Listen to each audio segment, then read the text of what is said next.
Bonsoir, peuple gabonais. Je viens polémer gentiment comme un enfant bien élevé, m'adresser à l'ancien Premier ministre, Alain Claude Bilbezé, tout en respectant son ancien titre de Premier ministre. C'est vrai que l'on dit la politique est réservée aux sorciers. Et la politique, c'est une affaire de sorcellerie en Afrique, précisément au Gabon. Vous vous imaginez que Bilbezé se lève un matin pour aller derrière l'Assemblée nationale, s'adressant aux Gabonais que je n'étais pas là, j'étais hors du pays, je suis rentré, je vais prendre des avocats pour vous. J'ai envie de comprendre, M. Bilbezé. Est-ce qu'il y a deux types de Gabonais? Autrefois, vous étiez Premier ministre. Il y a eu l'affaire d'Esther Miracle. Les Gabonais sont morts. En qualité de Premier ministre, tu n'as pas mis une commission fiable. Tu n'as pas pris les avocats pour défendre les morts d'Esther Miracle et leurs parents. Par contre, tu t'es battu pour que les parents des morts d'Esther Miracle quittent le port Molle pour rejoindre leur maison. Je ne sais pas si sur l'affaire Esther Miracle, on a déjà fait la lumière dessus. Tu étais Premier ministre, tu avais le pouvoir, les leviers. Mais grand, tu n'as rien fait. Mais aujourd'hui, tu es devenu un citoyen lambda, ancien Premier ministre. C'est déjà toi qui vas vers les populations pour leur dire que non, moi je prends 3 avocats.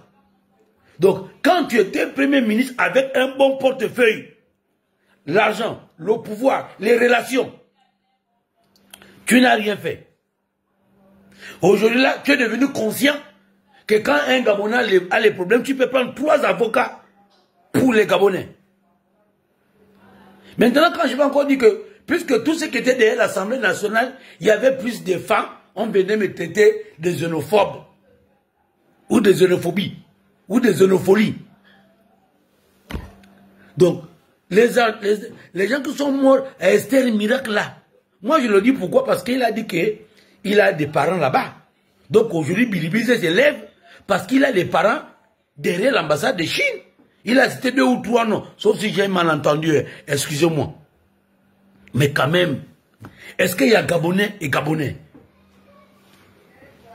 Monsieur Bilbezé, quand tu avais le pouvoir, je pense bien que quand on a construit le stade d'Angondje, ton collègue, ton ancien ami ou camarade, toujours, Ali Wakbar Onanga, a spolié les familles pour construire sa maison.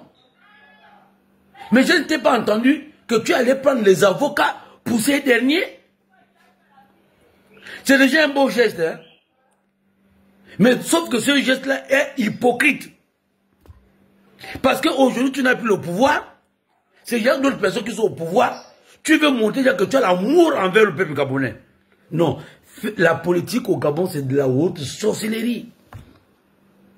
Et là, c'est pas bon. C'est qu'on n'a pas des hommes politiques, mais on a des hommes qui visent des intérêts personnels. Et qui souffrent sur la souffrance de la population. Bilbezé, c'est pas bon. Wallahi billahi, je te respecte pour ton parcours. Même si c'est une cadence, c'est une danse de serpent. Mais quand même, tu es un enfant de bas quartier qui est arrivé jusqu'à Premier ministre sans avoir un nom. Mais dans les magouilles. Tu étais autrefois dans l'opposition. De l'opposition, tu es parti au pouvoir en place. Mais du pouvoir en place aujourd'hui qui est tombé, tu deviens opposant. Et après, on ne sait pas là où tu vas tomber encore. Mais dans tout ça, tu souffres sur la souffrance des Gabonais. Et là, je ne suis pas d'accord avec toi. C'est mon humble avis, hein. Quand je pense pour Esther Miracle, nous autres là, on était là-bas. Matin, midi, soir pour faire les lives. On était pourchassés. Pourchassés. Oh, faut partir. Le Premier ministre va arriver. Faut partir. Faut pas que les activistes soient là. Sans quoi ils vont prendre une photo. Nous autres, on nous a combattus. Et c'est toi. Mais aujourd'hui, là, tu deviens l'avocat de ce peuple-là. Dieu va vous faire ça.